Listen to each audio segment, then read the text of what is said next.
Welcome. We're the Macomb County Genealogy Group. You can find MCGG at our blog website, on Facebook, Pinterest, Twitter, and at our YouTube channel. You can contact us at either of the listed emails seen here.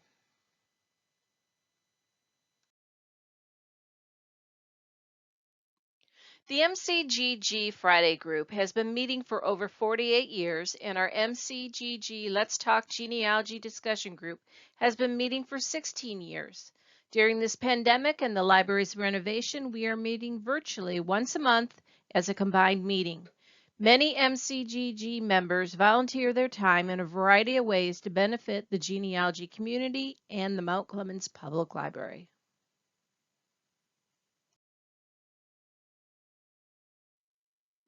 This is the MCGG Friday and MCGG Let's Talk Genealogy combined virtual meeting, December 8th, 2021. Our topic tonight is what's new, what's different in our Let's Talk Genealogy discussion group format.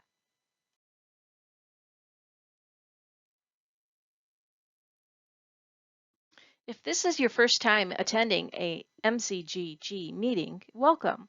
Attend a meeting and you are a member. MCGG has no dues. If you would like to be added to our mailing list, please send an email to the email shown on the screen. We try to keep our emails down to a reasonable number each month, mostly meeting reminders.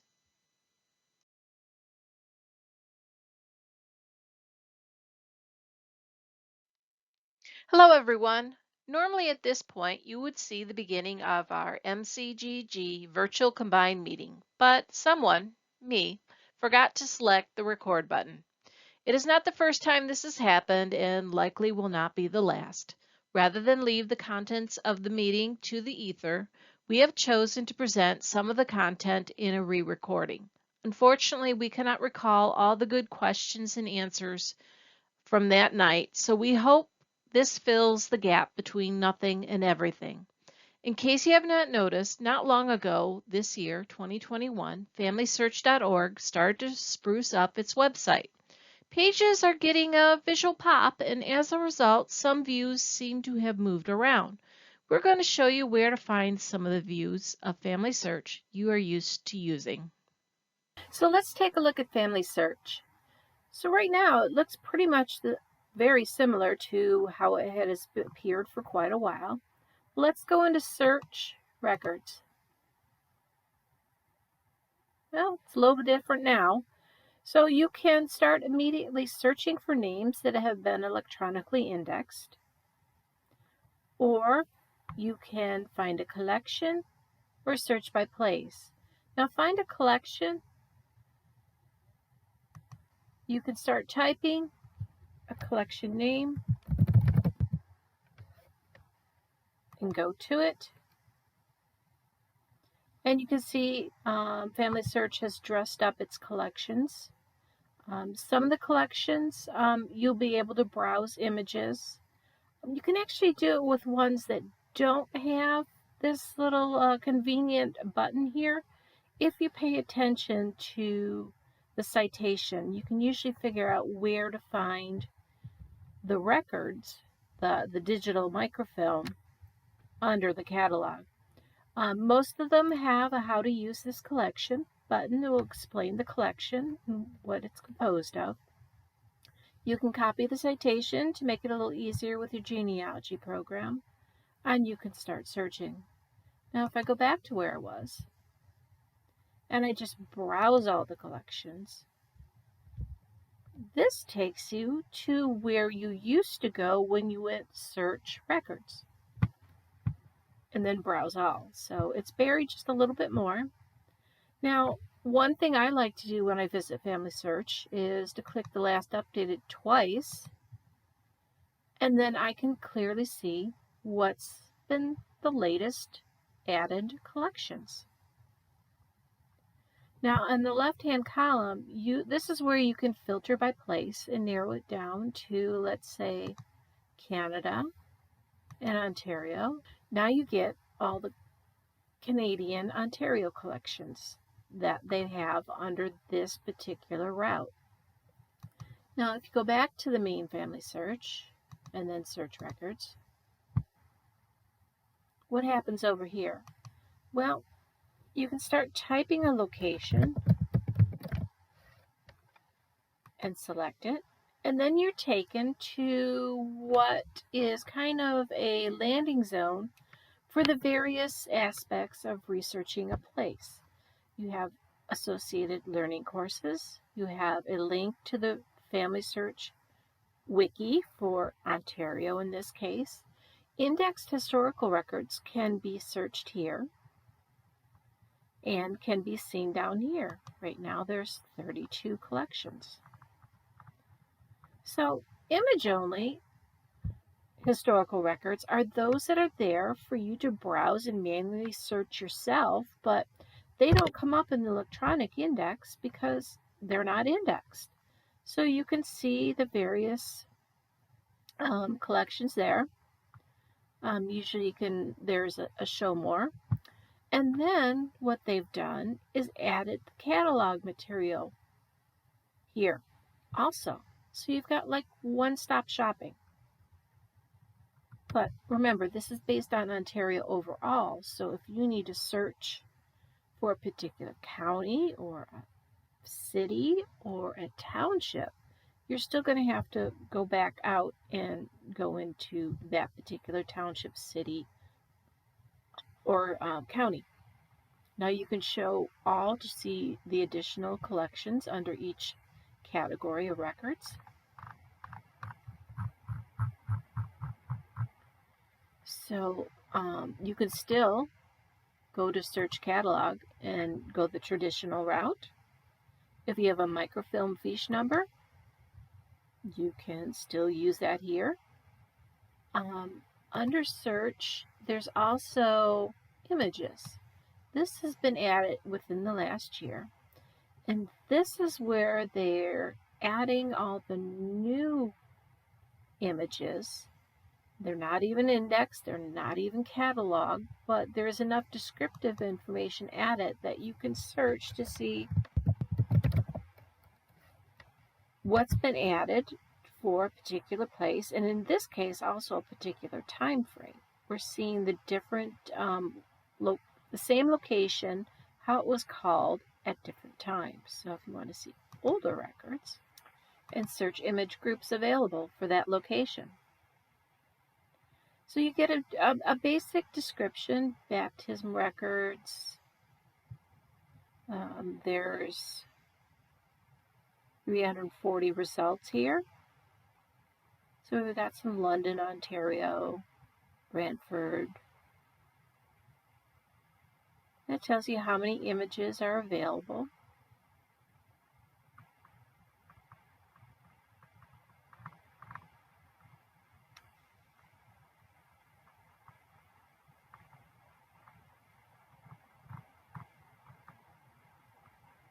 For York, we've got some probate. So it's going to vary what's newly available. You can narrow it down to places within. What do we have there? Got some parish records there. So that's kind of how you go in and look at the new images.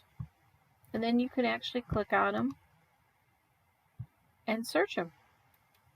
Manually, of course. So there's that. We have search books, and they've dressed this up a little bit also. And it's describing the participating libraries.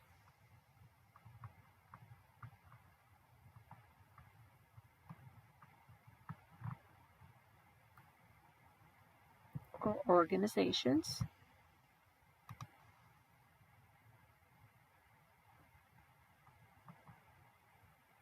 So this is, you can click on each organization or library and then see what has been put on through that participation.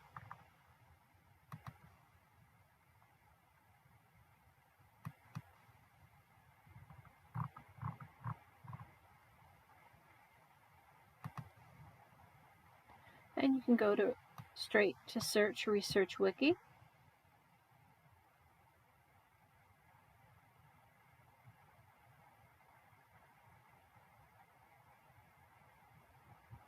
and then put in your topic of interest that you want to learn about. And you can also use these jumps here to go and float around instead of having to go up to search.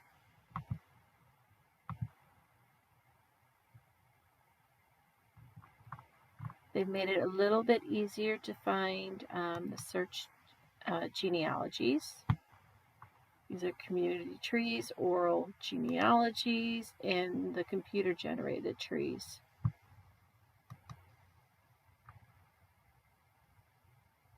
And this explains the difference between the Family Search family tree and the Family Search genealogies. If you want to participate in indexing, just go to the Indexing tab to learn more about indexing with Family Search. You've got tour, you've got help, and you can find a project. Let's click United States.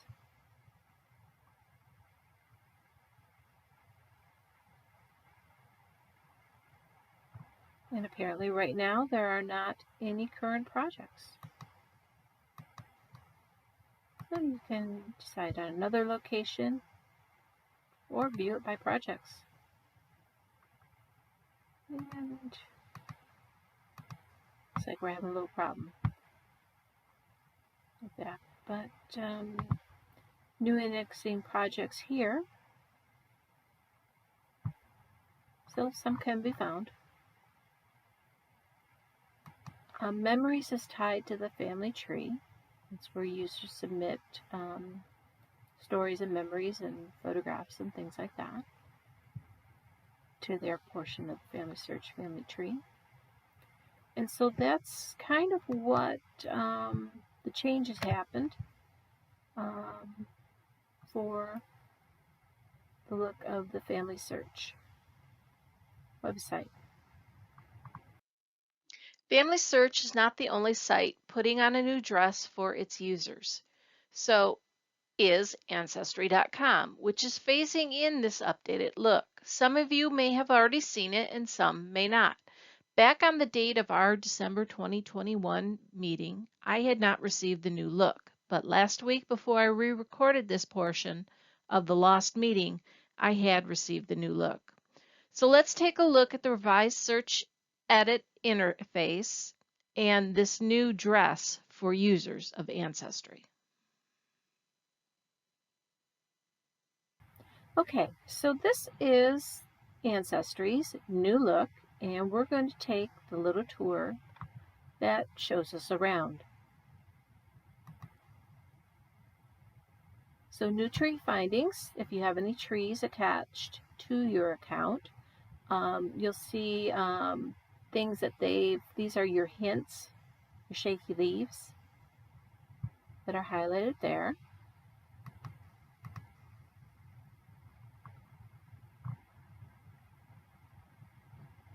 And we've lost the tour.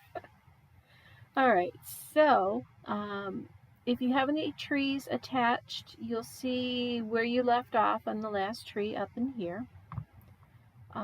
There's a quick search here. Your tools and resources are here, so if you've had any bookmarked links to certain trees or records, you'll find those record collections. You'll find that down in here. I don't have any attached to this account at the moment. This is again photo hints. And obviously some ads regarding different parts of services. So the new look, let's go take a look. So this is the new look for your online member trees. We've changed the icons here. Let's look at it in pedigree view. So that look isn't much different. So now let's go look at the profile.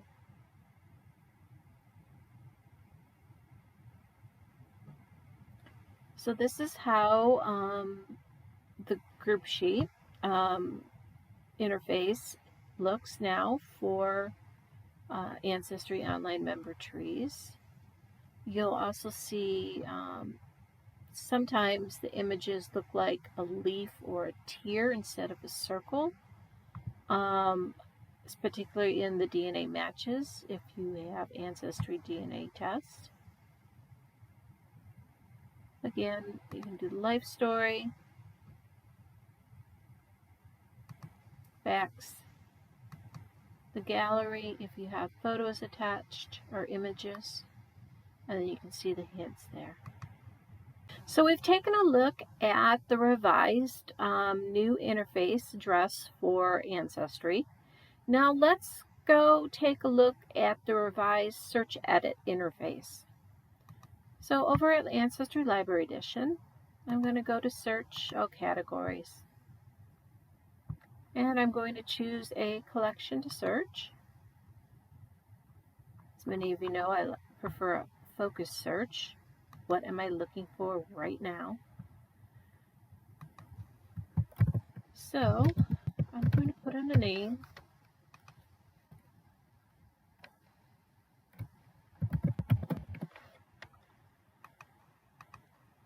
And see what we come up with.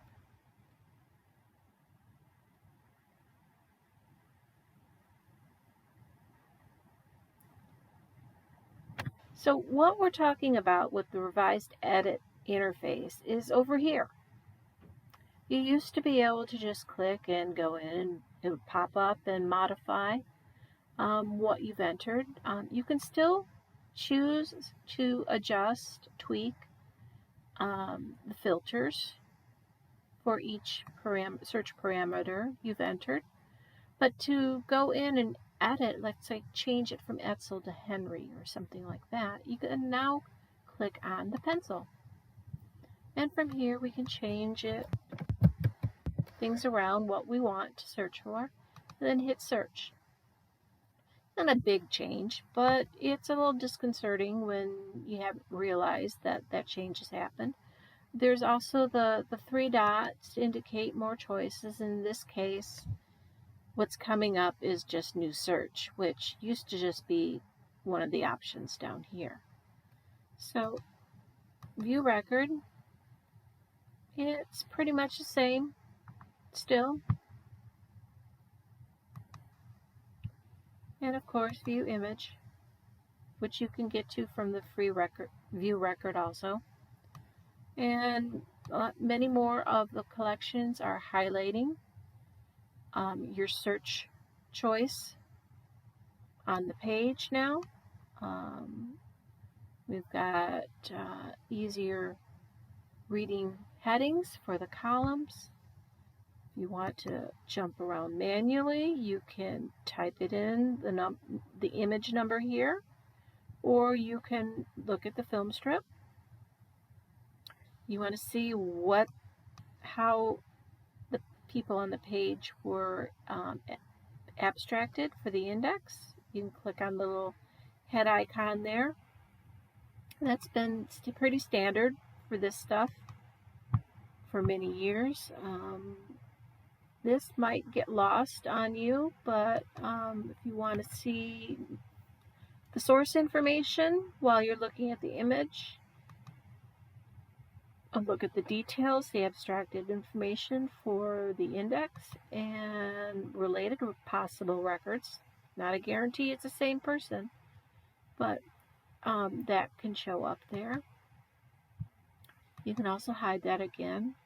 There are tools here to print, to download, to rotate, to flip it, invert colors, settings, and to report a problem. Let's say it's not the image that was supposed to be showing. That's been pretty standard for several years. You can also go to save to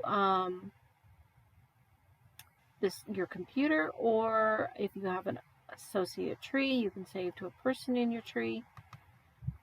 That's up to you. If you click on this arrow back, it will take you back to the search results. And the arrow back here takes you back to the last page in your browser, previous page in your browser. So mostly the update has been cosmetic aside from the changes here. So that wasn't too bad. Another new feature for Ancestry is on its DNA interface. DNA testers can now assign relationship or add relationship to their DNA matches if they know exactly how they are related to a particular DNA match. The URL address shown on the screen is to a help article describing this feature. Let me walk you through it. Assign relationship appears on both your DNA match list and on the individual DNA match page. When a DNA match is made, Ancestry assigns a relationship estimate to the match based on the amount of DNA you and the match share. As you should know, each relationship level has a range of possible centimorgan values, and there is an overlap of the values between different relationship levels. Thus, you receive an estimate and a percentage of possibility that this value is for this particular relationship level. So assign relationship replaces the ancestry relationship estimate with a specific relationship you pick.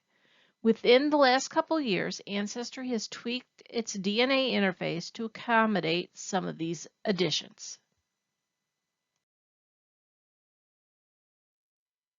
Here is assign relationship on an individual DNA match page.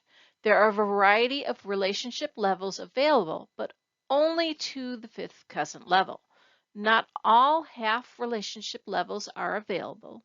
And be careful, some relationships may differ from your genealogy program.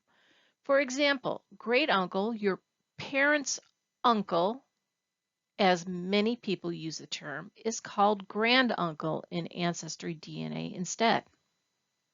So it can get a little confusing when trying to pick a relationship. To assign relationship, select the Add Relationship button, which opens a panel on the right. Start by picking mother's side, father's side, or both sides, or I'm not sure. Though there is a both sides choice, Ancestry still only allows one relationship choice to be made. So you still have to decide between mom and dad. If you do not know the specific relationship you share with a DNA match, but do know which side, father or mother, you can pick that and leave the rest until you do figure it out.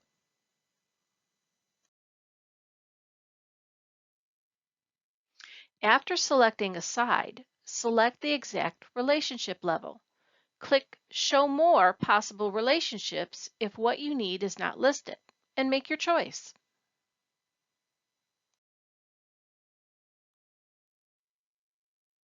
Once you select the relationship level, select Confirm to confirm your choice.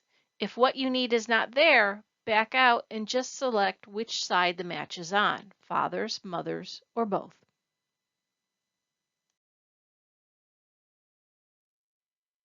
The specific relationship level now shows for the match. My tip is to have your genealogy program open to look up matches and determine each relationship.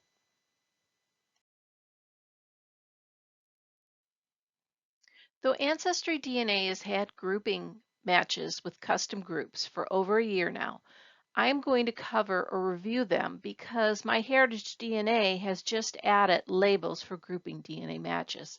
Essentially, on both sites, you create custom groups and assign each custom group a color dot to visually represent the group. I will overview each website's use of custom groups and colored dots, and then I will present a couple strategies to help you use the color dots to understand your DNA matches better.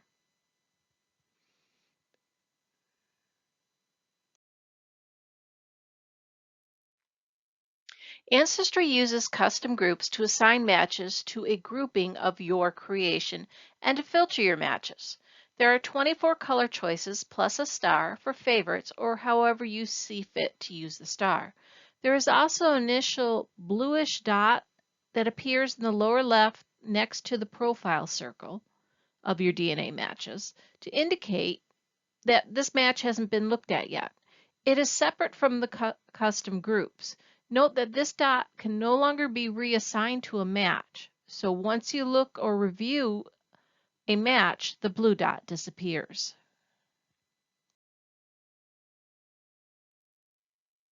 Just 10 of the color dots show in the match list. Hover over a dot to see the label name. 18 dots show on an individual match page. Just select Add Edit Group to add to a match or create one, which is done by creating a name and picking a color. Groups can be edited after creation, names tweaked, or colors changed to one not yet assigned. Note that each test kit has its own group set. I suggest you be consistent between test kits of family members. It will make it a lot easier on your eyes and brain, keeping track of what group is what.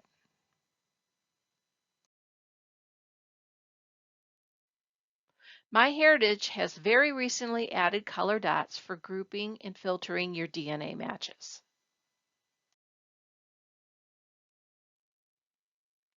At MyHeritage, Labels is a free feature. You can assign a match to a group or groups and use that to filter your matches. The label filter is or logic and not and logic at MyHeritage. So if you choose to search by two different groups or colors, it's going to look for matches that lie in this group or that group, not this group and that group. There are 30 color choices plus a star for favorites or how you see fit to use a star. I personally use the star to indicate that I know how a match relates to the person whose test I am working with. I manage more than just my own test. At MyHeritage, label names can be up to 100 characters. Take note that on this website, as you assign colors, the remaining colors shift around. They don't stay in their original color scheme setup. Labels can be edited after creation, names tweaked, and colors changed.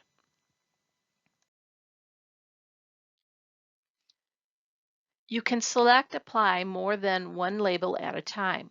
There is a current limit of 24 labels applied to a single match. To save time, you can create all your labels at one time, then deselect those not needed for a specific match. The non-applied created labels will remain for use later. 7 color labels show in the match list. Hover over to see the label name.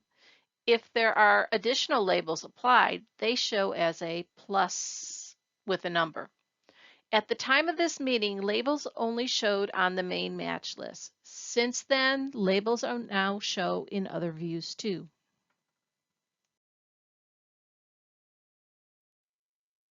Use the label strip checkbox on the left of each color group to bulk assign labels.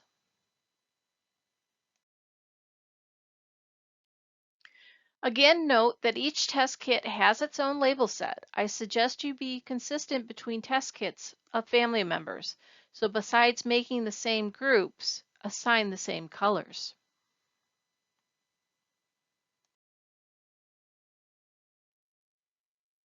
And coordinate these as best you can between the different platforms' websites that have custom groups colored labels. Doing so will make understanding your DNA matches easier.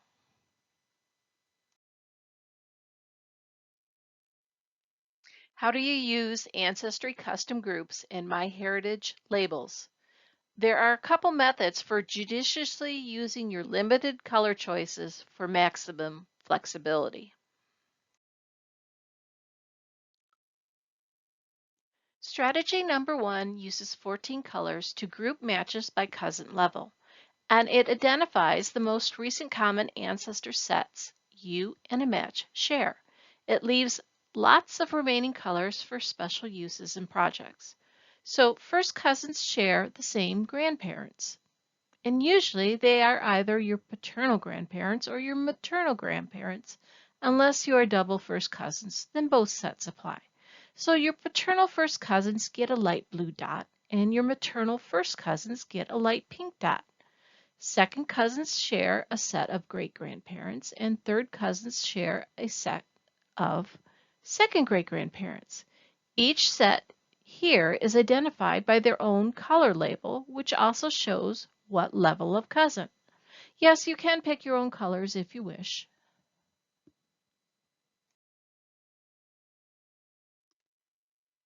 Here are a couple examples of using strategy number 1. In the top example, we see an example of using the assign add relationship where you input which side a match belongs to, mom's side in this case, and what the exact relationship level shared with the DNA match is, first cousin. Thus, for first cousin on the mom side, the pink custom group was chosen based on the example we've given you. What you call this group is up to you. Just maternal first cousins, or add the surnames of the maternal grandparents to that name also, or just the surnames of the maternal grandparents. This example also shows a note explaining the match. In the bottom example, we see an example of using the assign add relationship where you input which side a match belongs to, dad's side in this case, and what the exact relationship level shared with the DNA match is. Thus, for a second cousin, or second cousin once removed in this case, the darker blue custom group was chosen. What you call this group again is up to you. Just paternal second cousins, or add the surnames of the paternal great-grandparents to be more specific. It also has an example of a note to explain the match. Now what you put in your notes is up to you. It's only going to be seen by you. In this example, I have the amount of centimorgans shared and across the number of DNA segments. And I do this myself because occasionally the DNA testing company will redo its math, and sometimes this amount of DNA in common changes. And so I like to keep track of it. I also add the match name, usually when I know it, even if they're using just a generic username. I add in the cousin level shared here, and I've been doing this for years because I didn't have any way to do it, but now I do with the assign add relationship. I put in the surnames of the most recent common ancestors that we share, who we both descend from, and then I kind of put a path of how this match descends from that couple. So in the example, I have the most recent common ancestors as Jacobs and Winston, and that this particular match descends from the son Michael, his son James, his daughter Mary, who married a Jones, and that this match is the daughter Sarah. So that's one example for you. This is the same strategy number 1 applied over at MyHeritage with its color label choices. And we've chosen them to reflect as close as possible the choices over at Ancestry.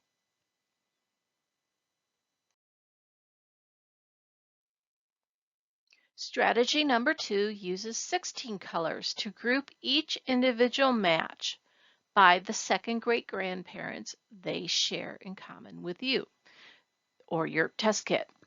This strategy is useful in cases of multiple marriages and cases of related on both sides. It allows you to identify just one of the second great-grandparents in common.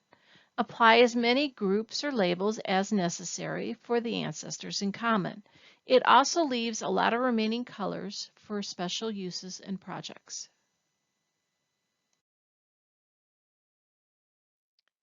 And here is the same strategy number 2 shown set up for use at MyHeritage.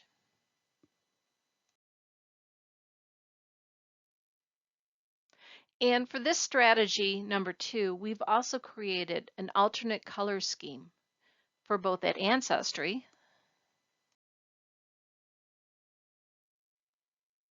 and a similar corresponding alternate color scheme for strategy number 2 at MyHeritage.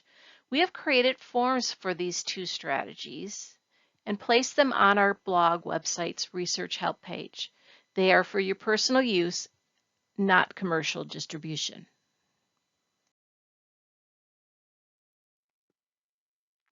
Using the form, you can create an easy-to-use key to your own personal custom groups color labels. Here's what I'm using, strategy number 2, but I have a little bit different color scheme and additional groups or colors for certain lines I'm working on, my special projects, or they are identified DNA matches for older ancestral lines. Now let's take a quick look at FamilyTreeWebinars.com, which has redesigned its website. It now is more app-like to better work with mobile devices like phones and tablets. Take note that there are some webinars that remain free to non-subscribers. Usually the webinars from MyHeritage itself remain free rather than move behind the subscription wall.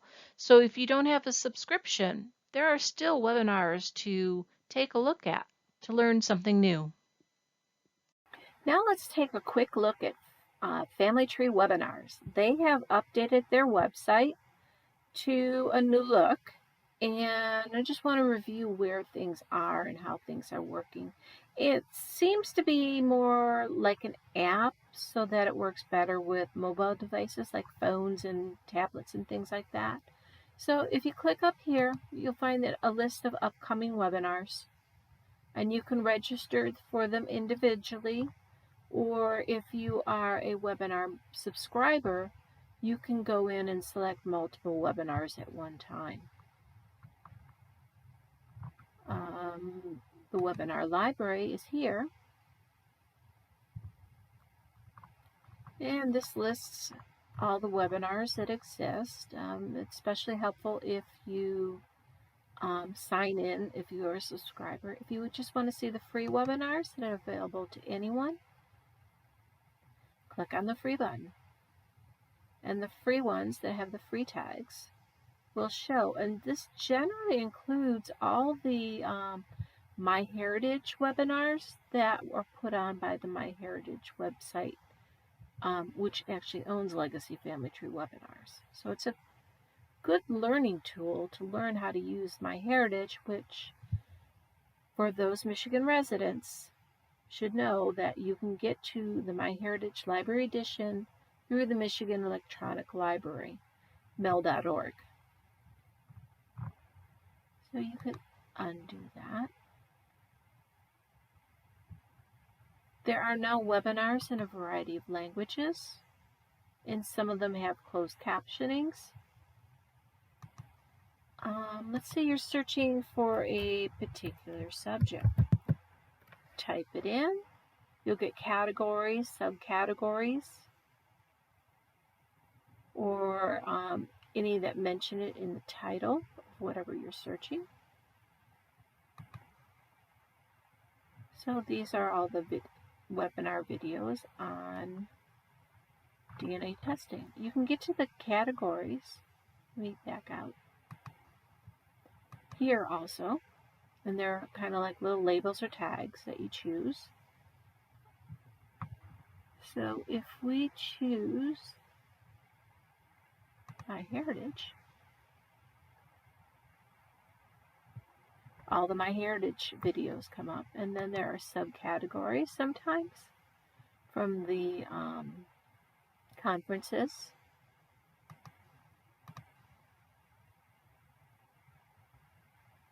I'm going to go back there.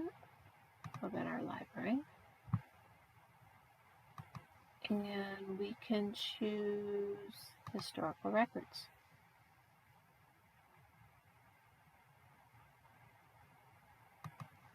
And then we can choose a subcategory. This looks interesting. So that's how you float around in the webinar library. You want to learn more about a speaker? Click on the speakers. You can type in a last name or first name to get them to come up, the ones that you want, because there are a lot of speakers. So that's the new look. It's not too bad. Just remember you can do a search, but you can also go through, and instead of a list, now you get little bubble tags or labels to use. Because we are re-recording material presented at the December 2021 meeting that was not recorded, we have decided to add a bonus subject, finding digitized material buried on Michiganology.org that was originally on the old SeekingMichigan.org website. Back in August 2021, we did a post on our website regarding Michiganology.org. So on our website, if you scroll down and look in the left-hand column and click the label Michiganology.org, those posts will come up. So our tip back in August was how to find other digitized images besides death certificates on Michiganology.org. So I'm going to walk you through that right now. So on the homepage of Michiganology.org, there are a couple routes to go in and find things. I think most people are used to going to advanced search and searching the death records, or going under research and going in that route. So buried on the Michiganology website are the items from the old Seeking Michigan website. Now you would think if you clicked on Department of Natural Resources that these items would come up. But they don't. They're only highlighting certain collections. So we'll give it a moment to come up. You can see what I'm talking about. They're pulling out certain collections. So instead, to find what I'm talking about, we're going to go to Research, Browse All Collections. Give that a moment to come up. So it brings up the list of the state government records. So again, we're going to click on the Michigan Department of Natural Resources. And then we're in the collection area. And what comes up is a list of collections underneath the Department of Natural Resources. And right at the top, you find the Archives of Michigan.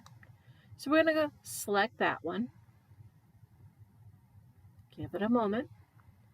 And then 3 collections come up: audiovisual materials, archival collections, and archival collections on microfilm. We're going to select the archival collections. So drilling down, we come up with, on this day, 2 collections. So we're going to click on the Archives of Michigan Legacy Digital Collections. These are the items from the old Seeking Michigan website. And 3 collections come up: the Archives of Michigan Map Collection, the Archives of Michigan Finding Aids, and the Michigan State Census Records, 1827 to 1894. So you could search all three of these collections together, but we're going to eliminate the stuff that we aren't interested in looking at in this case. So we want to look at census. There's the 1827 through the 1894 surviving Michigan census. Now, again, we could search them all at one time, but if you're looking for a specific year if you drill down into that year first, you eliminate results you don't want to look at right now. So we're going to look at the 1884 Michigan State Census, and we can see which counties. There's 2 pages of it, or you can change it so that more of them appear on one page. It's at first divided by county, and you can click on a county if you know where your people are. And that eliminates the places you know your people aren't. So you can even drill down to the township level, or you can start searching. So you want to try all spelling variations that you know of, because this is not a SoundX search, this is not a fuzzy search, it's looking for exactly what you put in. So we'll do that search.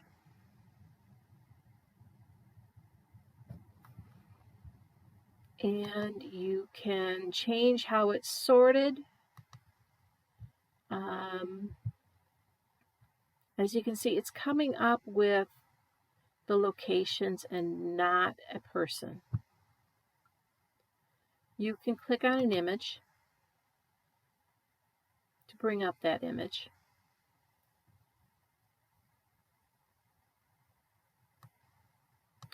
And this is the name of the collection, in this case 1884 Michigan State Census.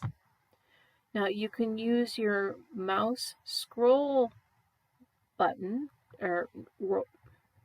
to enlarge and reduce the image, or there are buttons here to zoom in, zoom out, go back to the home, to toggle to a full page view, and then press escape to go back.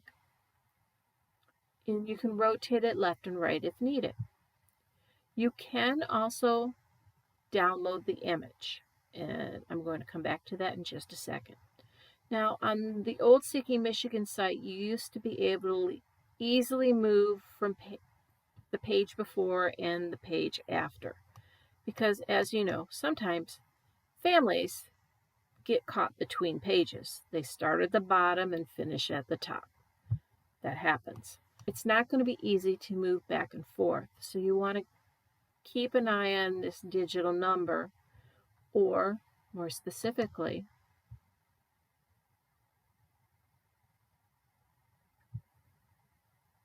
the number in the title, because the next page is 2941, and so that's what you would be looking for. You'll have to go out and then search that township for all the individual pages. Now you may get lucky. If the surname is repeated, it may appear in the list. And if it doesn't, depending on how it was indexed, you'll have to look for that number in the title. Now, speaking of downloading, you can download the images.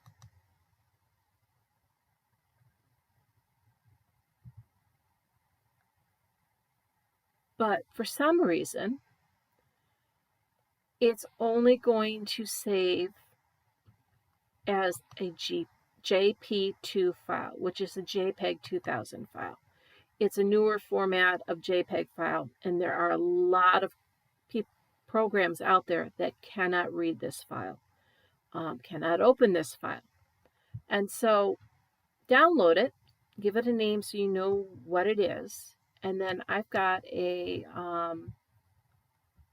suggestion on how to convert it. I found on Harvard Wiki reference to IR fan view for Windows, and also they're highlighting a program, which there's a couple different ones of them, Preview.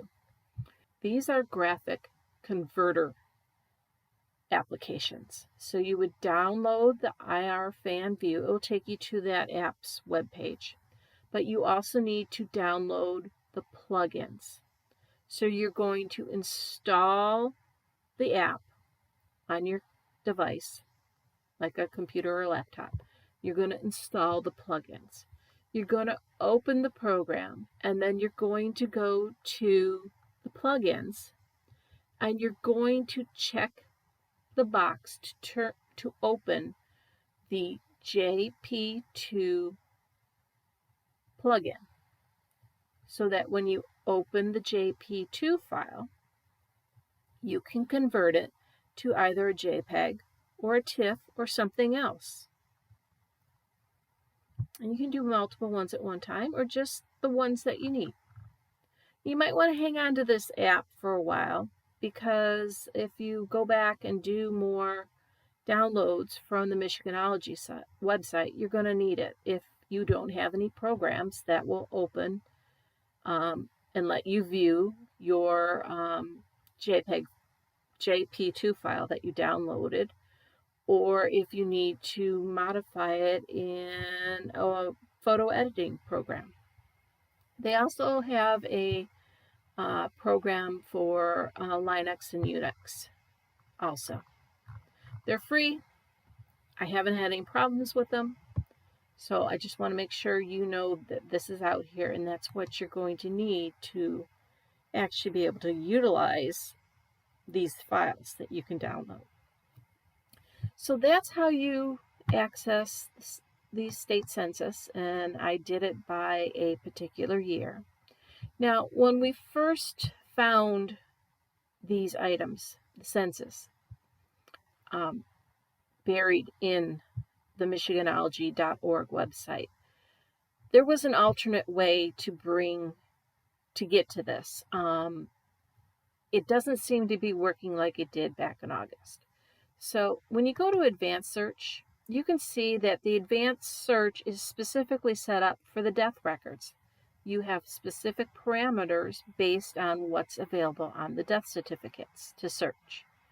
There's a basic search, but that's only going to look for, it's a really basic search. So you can go to custom search, and what you could do before, which hasn't been working these last few days, is you could type in a specific collection, and you've got to get the title right.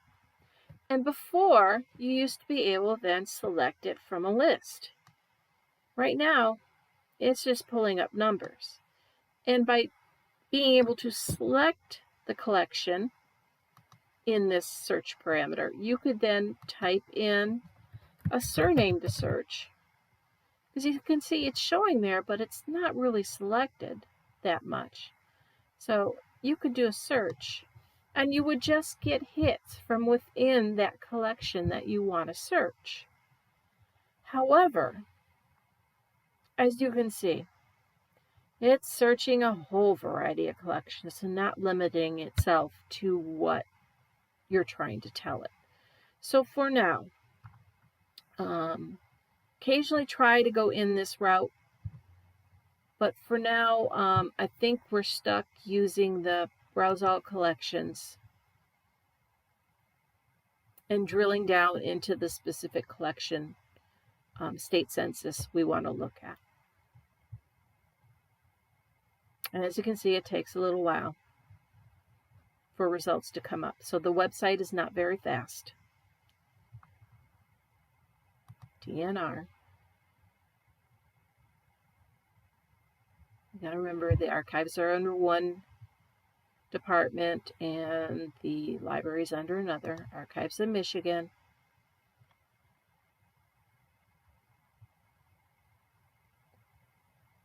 Archival collections.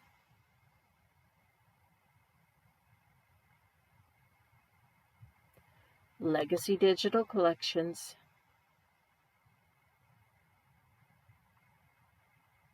And then you can explore finding aids, the map collection, or the state census.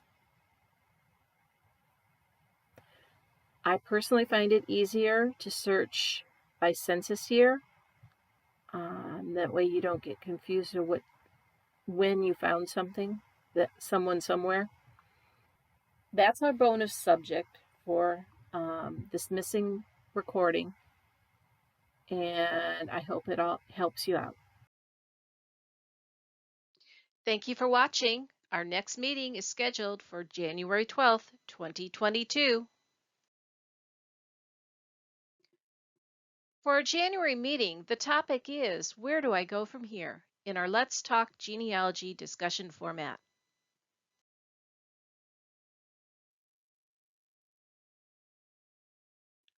Last but not least, MCGG extends its thanks to the Mount Clemens Public Library and its staff for hosting this Zoom meeting. Goodbye, everyone.